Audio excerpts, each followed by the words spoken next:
ഈ ചോദ്യം നിങ്ങൾ ശരിക്കും ശ്രദ്ധിക്കുക.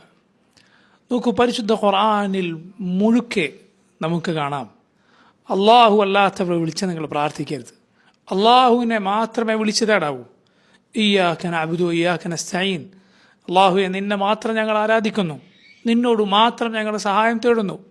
അതുപോലെ അള്ളാഹു പറഞ്ഞു, ഖുൽ ഇന്നമാ അദ്ഉ റബ്ബി വലാ ഉശ്രികു ബിഹി അഹദ, നബിയെ പറയുക, ഞാൻ എൻ്റെ റബ്ബിനെ മാത്രമേ വിളിച്ച് പ്രാർത്ഥിക്കുകയുള്ളൂ, അവനെ മാത്രമേ ഞാൻ വിളിച്ചു തേടൂ. വലാ ഉശ്രികു ബിഹി അഹദ, അവനോട് ഒരാളെയും ഞാൻ പങ്കു ചേർക്കുകയില്ല.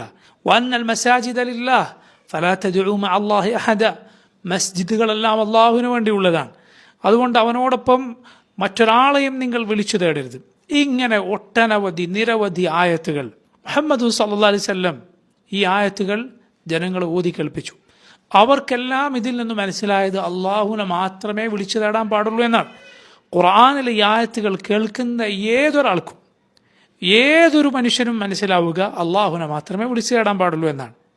എന്നിരിക്കെ ഔലിയാക്കളെയും അമ്പിയാക്കളെയും വിളിച്ചു തേടുന്നത് തെറ്റല്ല എങ്കിൽ, അവരെ വിളിച്ച് ഇസ്തിഗാസ നടത്താമെങ്കിൽ, എന്തുകൊണ്ട് മുഹമ്മദ് സല്ലല്ലാഹു അലൈഹി വസല്ലം ഈ ആയത്തുകൾ ജനങ്ങളെ ഓതി കേൾപ്പിച്ച റസൂലുള്ളാഹി സ്വല്ലല്ലാഹു അലൈഹി വസല്ലം ഒരൊറ്റ തവണ പോലും ജനങ്ങളോടത് പറഞ്ഞില്ല? ഇതാ ജനങ്ങളെ, ഈ ആയത്തുകൾ കേൾക്കുമ്പോൾ നിങ്ങൾ തെറ്റിദ്ധരിക്കരുത്, അള്ളാഹിൻ്റെ ഔലിയാക്കളെയും അമ്പിയാക്കളെയും വിളിച്ചു തേടാൻ ഈ ആയത്തുകൾ എതിരല്ല എന്ന് നബി സല്ലല്ലാഹു അലൈഹി വസല്ലം എന്തുകൊണ്ട് പറഞ്ഞില്ല? അത് പറയേണ്ടതല്ലേ?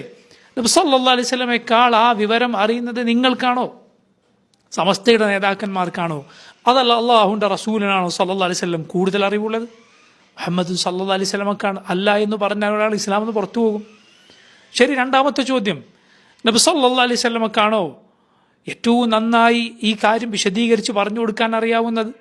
നിങ്ങളെപ്പോലെ ഈ ഇസ്തിഗാസയും ഔലിയാക്കളെ അമ്പിയാക്കളെ വിളിച്ചു തേടാനുള്ള ന്യായങ്ങളുമൊക്കെ പറയാൻ ഏറ്റവും നല്ല ഫസാഹത്ത്, ഏറ്റവും നല്ല ഭാഷ നബി സല്ലല്ലാഹു അലൈഹി വസല്ലമക്കാണോ അറിയാമായിരുന്നത്, അതല്ല നിങ്ങൾക്കാണോ?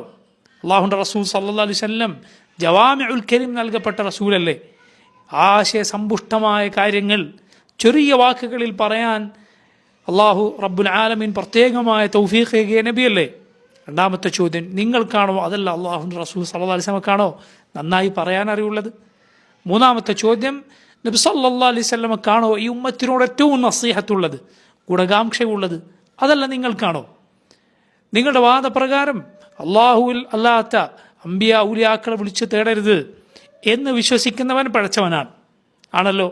ശരി, എങ്കിൽ എന്തുകൊണ്ട് ആ പിഴവിൽ മുസ്ലിം ഉമ്മത്ത് അകപ്പെടുമ്പോൾ ഈ ഖുർആനിലെ ഇത്രയും വ്യക്തമായ ആയത്തുകൾ അത് വായിച്ച് മുസ്ലിമീങ്ങൾ ആ തെറ്റിദ്ധാരണയിൽ, നിങ്ങളുടെ ഭാഷയിൽ പറഞ്ഞാൽ ആ തെറ്റിദ്ധാരണയിൽ അകപ്പെടും എന്ന് ഉറപ്പായിട്ടും മുഹമ്മദ് സല്ലല്ലാഹു അലൈഹി വസല്ലം അത് പറഞ്ഞില്ല? സല്ലല്ലാഹു അലൈഹി വസല്ലമക്കാണോ ഉമ്മത്തിനോട് ഗുണകാംക്ഷ ഉള്ളത്, അതല്ല നിങ്ങൾക്കാണോ?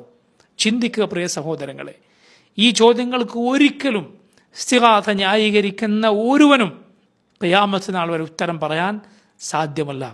ഇക്കണ്ട ആയത്തുകൾ മുഴുവൻ നമ്മെ പഠിപ്പിക്കുന്നത് അള്ളാഹുവിനെ മാത്രം വിളിച്ചു പ്രാർത്ഥിക്കാനാണ്.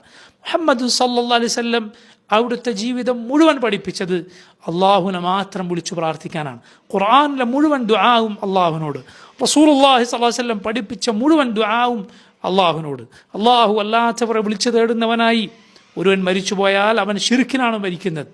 അവൻ ആ അവസ്ഥയിൽ മരിച്ചുപോയാൽ ശാശ്വത നരകത്തിലായിരിക്കും. അതുകൊണ്ട് വളരെ വളരെ ശ്രദ്ധിക്കുക, അള്ളാഹുവിനെ മാത്രം വിളിച്ചു തേടുക. അള്ളാഹു നമ്മെ തൗഹീദിലായി ജീവിപ്പിക്കുകയും തൗഹീദിലായി മരിപ്പിക്കുകയും ചെയ്യുമാറാകട്ടെ.